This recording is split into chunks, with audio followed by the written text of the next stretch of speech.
So on the issue of the black man's plight, okay, which is very similar to the Mexican and the Native American struggles in America and any peoples like this. Okay.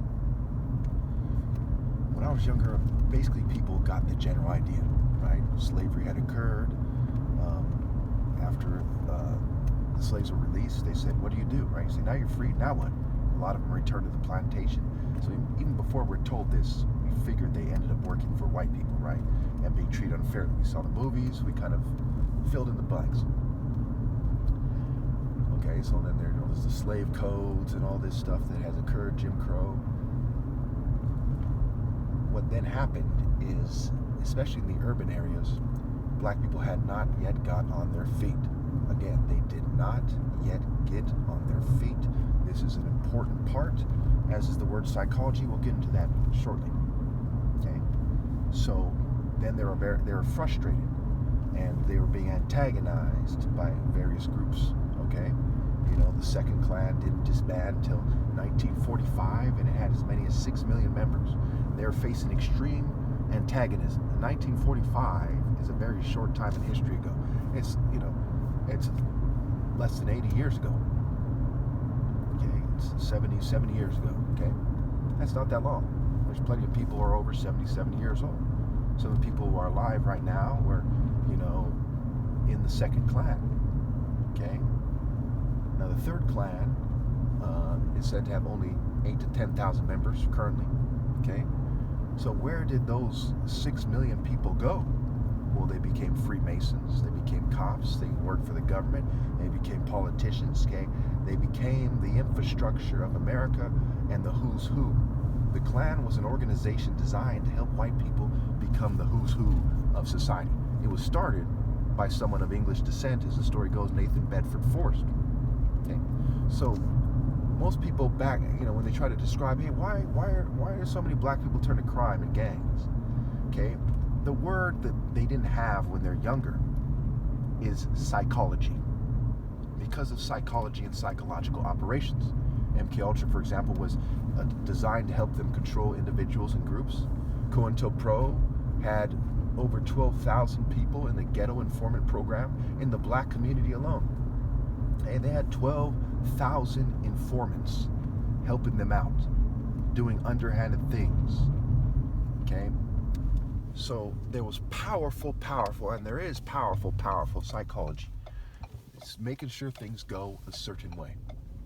Okay? You can imagine, I don't appreciate it very much. I think it's despicable. Okay? I'm 100% against it. I can't explain that enough.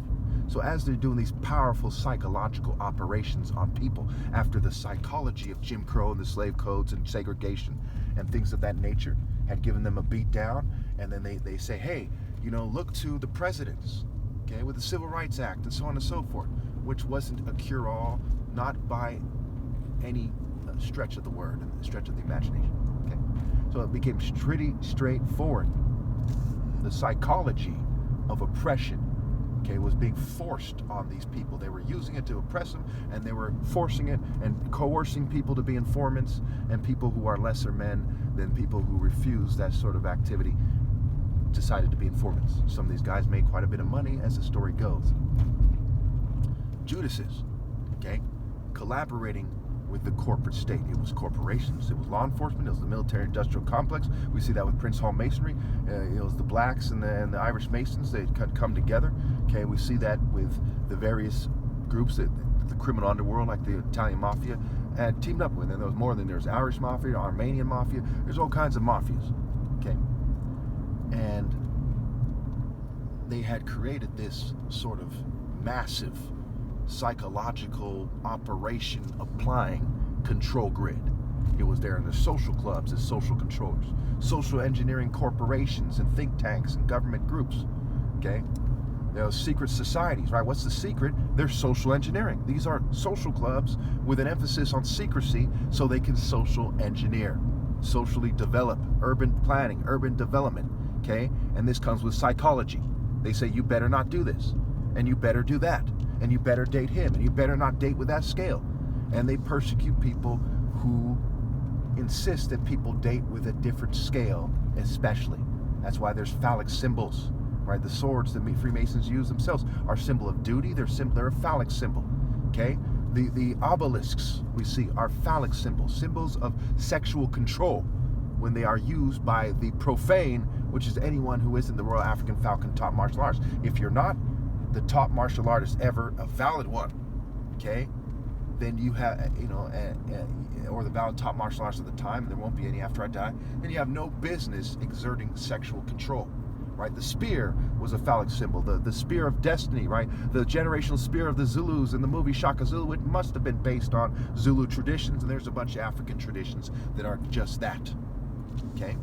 So people who aren't the valid top martial artists, who aren't, and if they're not morally precise, they have no business exerting sexual control, especially not secretly.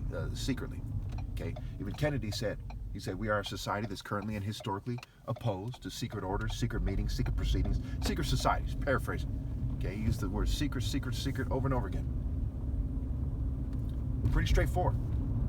They have no business doing it. It's pure evil, and they're using psychology to get people, especially black people, to turn to crime, because it has to do with who is the top martial artist and who isn't.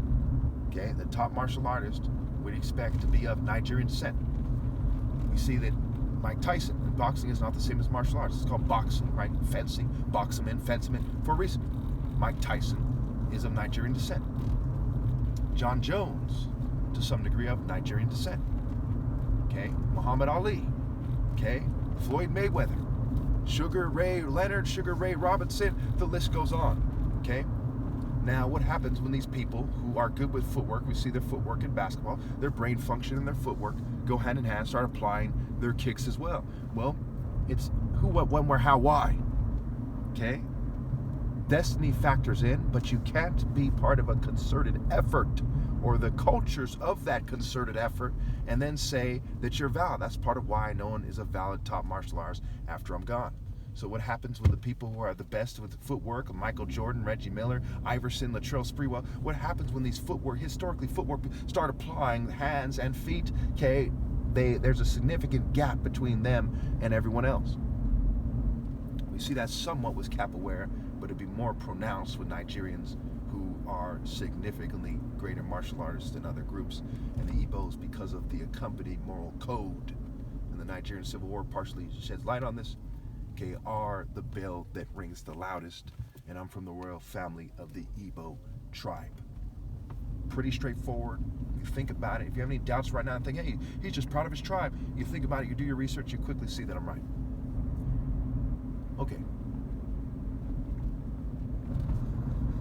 So, I've proven definitively that the behavior of the criminal elements of society is a direct result and the expected outcome and result of the psychological construct of society, the governing class, and their massive network of groups of social controllers.